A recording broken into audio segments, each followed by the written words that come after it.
네, 뉴욕과 서울로 이어가겠습니다. 미국 증시와 국내 증시를 관통할 수 있는 투자 인사이트 찾아보는 시간입니다. 오늘 또 인사이트를 주실 차영주 YG경제연구소 소장 모셨습니다. 안녕하세요. 안녕하십니까? 미국 증시는 정말 얄밉게 너무 강한 것 같아요. 예, 그렇습니다. 근데 미국 증시가 강한 이유를 우리가 좀 유심히 봐야 될 것 같아요. 그냥 단순하게 얄밉다라고 표현하기보다는 네. 미국 증시 같은 경우는 이제 글로벌 유수의 기업들이 이제 포진하고 있고요.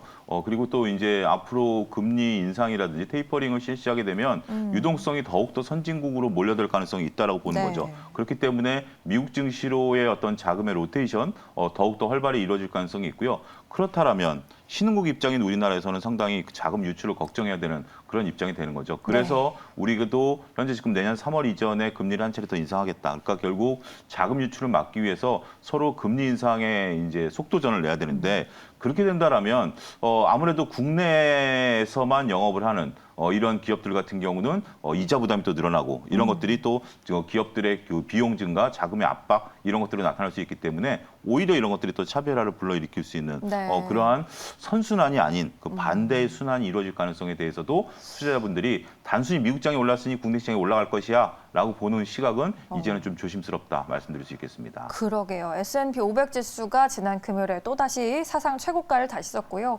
대장주 애플의 주가도 신고가 흐름 이어가고 있는 상황입니다. 특징적인 종목들이 굉장히 많은데 가장 특징적인 종목 한 종목만 꼽아보자면 어떤 종목이 될까요? 일단은 지금 미국의 소비자 지수가 굉장히 많이 올랐죠. 거기에 부응해서 코스트코가 6%대 상승 네. 흐름을 보였습니다. 강한 상승 흐름을 보였는데요.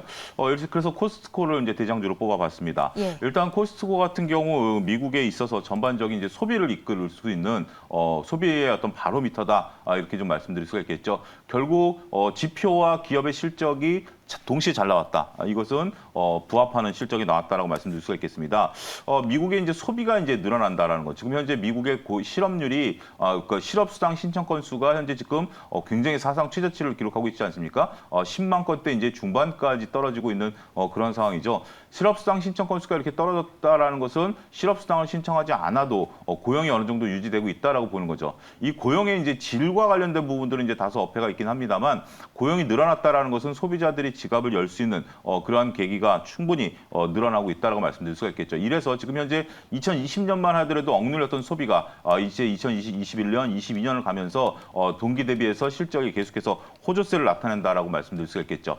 억눌린 소비가 과연 어디까지 이루어질지에 대해서는 조금 의문점을 나타낼 수는 있겠습니다만 앞서 언급드렸다시피 현재 지금 미국이 강한 경기에 대한 어떤 그 자신감을 바탕으로 네. 금리 인상을 하겠다라고 보여지면 미국 경기는 전반적으로 더욱더 좋아질 가능성이 있다라고 보여지고요. 이런 것들이 결국 소비의 증가로 이루어질 가능성이 있다라고 보여지는 거죠. 그런 부분들이 계속해서 지속적으로 미국 시장에 있어 소비 관련주들의 상승 흐름을 이끌어낼 가능성이 있다라고 보여지는 겁니다. 여기에 이제 코스트코에 대해서 전반적으로 기업 그 애널리스트 분들이 목표 주가를 상향한다라고 보여진다라면 네. 앞으로 관련주들의 움직임 주목하셔야 되지 않을까 말씀드릴 수 있겠습니다. 네, 이날 또 증권사의 목표 주가 상향도 줄줄이 이어지면서 코스트코의 주가 6%대 강세를 보였는데요. 소비주에 대한 관심 한번 가져가 봐도 좋을 시기다라고 짚어주고 계신 것 같습니다. 국내 증시랑 종목이 좀 연결될 수 있을까요? 어떤 종목 매칭시켜볼까요? 국내 증시는 이제 바닥에서 올라오고 있는 이마트를 좀 말씀드리도록 이마트. 하겠습니다. 이마트가 아무래도 뭐 많은 기대감들을 자아내고 있었던 종목 중에 하나인데 그러니까 요 며칠을 제외하고는 주가가 좀 조정을 좀 많이 받았어요. 물론 이제 11월 들어서 변동성들이 확대되다 보니까 조정을 받았다가 최근에 이제 주가가 12월 들어서부터는 조금 고개를 드는 듯한 모습들 확인이 되고 있다라고 좀 말씀드릴 수가 있겠습니다. 국내 소비도 현재 지금 증가하고 있죠. 물론 오미크론 변이 바이러스에 따라서 확진자 수가 7천 명대를 유지하다 보니까 좀 거리두기가 다시 강화되는 거 아니냐 하더라도 억눌렸던 소비가 좀 증가하고 있다라는 것에 대해서는 부인할 수 없다라고 말씀드릴 수가 있겠습니다. 제가 이마트만을 콕 집어서 말씀드리긴 했습니다만 네. 이마트뿐만이 아니라 뭐 의류 관련주들이라든지 이런 것들도 전반적으로 국내 소비를 이끌고 있다라는 측면에 있어서 매우 고무적이다라고 좀 표현을 좀 드릴 수가 있겠죠. 일단 오미크론의 영향은 그렇게 크지 않을 것으로 보여집니다. 우리가 이제 다행스럽게도 오미크론이 어떤 뭐 중증 환자로 가는 비중이 낮기 때문에 뭐 무증상이라든지 경증으로 끝나기 때문에 소비 패턴을 억누를 거다라고 보여지지는 않습니다. 지금 현재 대형 소비타운 물론 최근에 한 몇 2, 3일 정도는 조금 사람이 줄었다 하더라도 지금 뭐 백화점이라든지 대형 쇼핑몰 같은 경우는 사람들이 굉장히 많이 몰린다 이런 그 전언도 있죠. 그렇기 때문에 그러한 부분들에 대한 기대감들이 계속해서 자아내고 있다라고 말씀드릴 수가 있겠죠.